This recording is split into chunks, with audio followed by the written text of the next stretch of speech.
இன்றைக்கி நம்ம பார்க்க போகிற டாபிக் SQL வந்து select. What is select? Select நம்மனா which is used for projection or டிஸ்பிளேன்னு சொல்லலாம். அதாவது பார்த்திங்கன்னா செலக்ட் கொரி வந்து SQL எதுக்குன்னா, இப்போ ஒரு டேபிள் இருக்குன்னா அந்த டேபிளில் வந்து நம்ம ஸ்க்ரீனில் வந்து டிஸ்பிளே பண்ணணும், அதுக்காக யூஸ் பண்ணுவோம். Example select star from table name. இது எப்படி எக்ஸிக்யூட் ஆகும்னா, ஃபஸ்ட்டு நம்ம வந்து சிபியூவில் ஒரு இது கொடுப்போம்.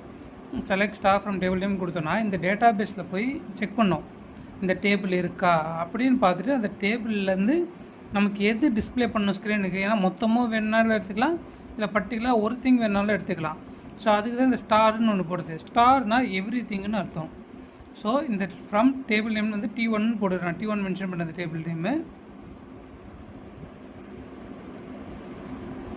இப்போது எனக்கு டேட்டா பேஸில் போய்ட்டு இந்த T1 டேபிள் இருக்கிற மொத்த ரெக்கார்ட்ஸ் டிஸ்பிளே பண்ணு அப்படின்னு சொல்கிறேன். ஸோ இதுதான் செலக்ட் ஸ்டார் ஃப்ரம் டேபிள் 1. இந்த செலக்ட் ஆப்ரேஷன் இது எதுக்கு யூஸ் ஆகுதுன்னா, என்னென்ன ரெக்கார்ட்ஸ் வேணுமோ நமக்கு அது நம்ம மானிட்டரில் டிஸ்பிளே பண்ணிக்க யூஸ் பண்ணுறோம். டேட்டா பேஸ் கிட்டேருந்து ஃபிச் பண்ணி வாங்கிக்கிறதுக்கு. ஃப்ரம் வந்து எந்த டேபிள்லேருந்து எடுக்கிறதுக்காக. நம்ம நெக்ஸ்ட் வீடியோவில் இன்னும் சில டாபிக்ஸ் பார்ப்போம். தேங்க்யூ.